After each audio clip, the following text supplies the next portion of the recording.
Hello everyone, welcome back to another video. In this video I'm going to be going over this top reversal setup that I took right over here on the 25th of November on ES. And it had a couple of different confluences, but first of all it's reacting from this kind of supply zone, which was obviously a very big zone, and I don't really like drawing that big of a zone. So I divided it up in two parts, which the first area that I was expecting sellers to re-enter or revisit price or reject price is right over here at the 67.28s, 29s, and also right over here at the 67.63s, a little bit higher. But then on the day before this trade, we were resisting late in the afternoon right over here at 67.28, and then in the pre-market as well. Another thing that happened was that ES popped over the previous day high right over here in the pre-market and then started rejecting and going to the downside. And then that same day, Nasdaq did not do that. Nasdaq stayed below the previous day high and did not manipulate, so that to me was a sign of weakness, and that made me look for shorts using this confirmation of the order flow on the Bookmap right over here to then get in short right over here at the 26s, but I'll get into that later. So yeah, I'm gonna go to the lower time frame right now and then actually get into why I shorted at those highs and also right after market open, basically because the market was all the way downtrending all the time, and then we revisited this very key level where sellers were super strong. So I was expecting those sellers to step in here again and reject where they originally broke down. So let's get right into it on the lower time frame and also in the order flow confirmation. So right over here you can see my pre-market plan for that day of 25th of November. I said if sellers keep rejecting the 29 supply, I'm going to look for shorts targeting the 700s and then a little bit below that as well, because those were the pre-market lows basically. And then there was some lower volume area below that, but the 700s was my most significant target, right? So it was obvious to me that there was resistance at this level. If you look at the prior day, price was rejecting there twice over here and the third time over here, and then in pre-market we literally touched it 4 different times as well. So it was clear to me that there were sellers over there and they were rejecting price.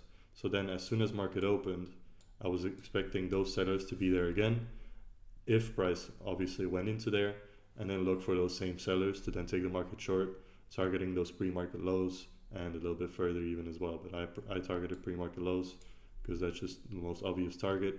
And let me just now immediately go over the Bookmap confirmation. So what I saw to then take that market short, right? So you had market open right over here at the bottom. You popped down a little bit lower and then a massive amounts of buying came towards that high. Now let's say you only see this. Massive amounts of buying came in, like a lot of massive bubbles as you can see, and that just means it's a lot of aggressive buyers coming into the market. But then as soon as they come towards the high of the 29s, like I said in my pre-market plan, there's a lot of offers that fill along the way.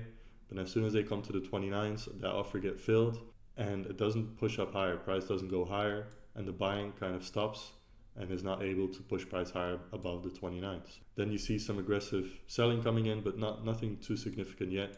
But you see a lot more aggressive buying coming in, and again, the market's not pushing up higher. So this is already telling me that there might be a passive seller absorbing all that buying, because this is just a massive amounts of buying. You can see that as well here down below at the volume. Just there's a lot of buying coming in, but it's not pushing price up higher. So that to me is already alarming and telling me that there might be a passive seller absorbing all of that buying, and then you just gotta wait for the aggressive selling to actually step in, and that's where you can take the market short, because all those buyers will be trapped, and especially if they're buying this late at the highs. Once price is gonna start dropping down, well, they're gonna be in drawdown, their stop losses are gonna get hit, and that's just gonna cause a further sell-off because their stop losses will be sell orders. So then the market sells off a little bit more and we see some selling coming in. There's still a lot of buying, getting trapped, getting absorbed. And then I see these pops, and the buying is significantly smaller than the ones that originally popped to make the high day. So if you compare the size of these buyers to these ones, that's significantly smaller, and it's telling me in real time that the buyers are drying out, they're getting smaller, and they don't really have the juice anymore to keep this thing pushing. So as soon as I saw these little pops here with weaker buying at the top, that for me was good enough confirmation to then take a stab at this and take the market short right here at the 26s. That's why I got short with a stop above high day, which is 4-point stop loss. So that's why I entered short right here at the 26. And then we get a little drop down. We see some more aggressive selling coming in. And then I had a little bit of drawdown. I was very close to my stop loss being hit, but that's why I put it that high. at the 30s, a 4-point stop loss to give it enough room for potentially more buyers to get absorbed, and that's exactly what happened. So I was in right here at the 26s, and I had almost 75% of drawdown basically, but then price started dropping immediately. More buyers got absorbed at the high, and you could say this is a safer entry, but it's also lower. It's a 1.5 lower than my entry, so that messes up the risk reward a little bit. But I'm happy with my entry here. It was a little bit to the aggressive side, but it still worked out and the analysis was right, so I was willing to risk it with my stop above the high.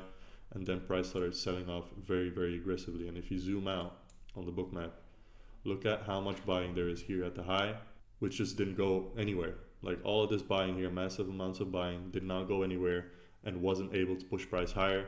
So that made me more confident than on these little pops here to the upside. Seeing that much weaker buying, actually, the buying was so much smaller than originally over here. That's what made me more confident to take the market short right here at the 26s with a 4-point stop to then target the 700s, which is basically like a 6 and 6.5 hour move. Not for me though, because I always take some partials along the way. I took my first partial here at the day's open and this support level kind of. I took half of my trade there and then I let the rest ride for the 700s. So it's still a beautiful trade, but yeah, just an immediate drop. Look at all that aggressive selling that started coming in. This is where I took my first partial around the 12s, and then just more and more selling started coming in. And also something that I want to know, especially on these days where, especially on these setups where we are in a downtrend and the market has just been selling off a lot, like over here, massive downtrend, and then you expect these same sellers that push price to the lower here. Every time that we were selling off, I saw these blocks of bids popping up every single time, and you can see them all of here as well. That just to me gave me some extra confidence as well, because all these blocks of bids in my head, they're not there to support price, but they're there to fuel price more to the downside, because I'm imagining these are all the late buyers, their stop losses, and if those get hit, that's just going to fuel a move further to the downside, because those buyers, their stop losses are going to be sell orders. That's just going to cause a move further to the downside, and that's exactly what happened. You had a block here, you had a block here, you had another block here, you had just massive amounts of blocks, and it was again at the 700s as well. And you can just see all of those, when as soon as they fill, just price melts down even further. Look, just so many different blocks. Again, it fills and it just doesn't even give a reaction to the upside. It just immediately starts selling off more and more.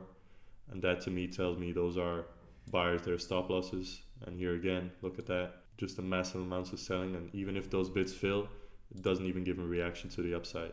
So that's a very good tip. If you see that next time and when you're looking for shorts or you're in a short, that usually gives me some extra confidence, or an extra confidence even, if everything else aligns, of course, as well.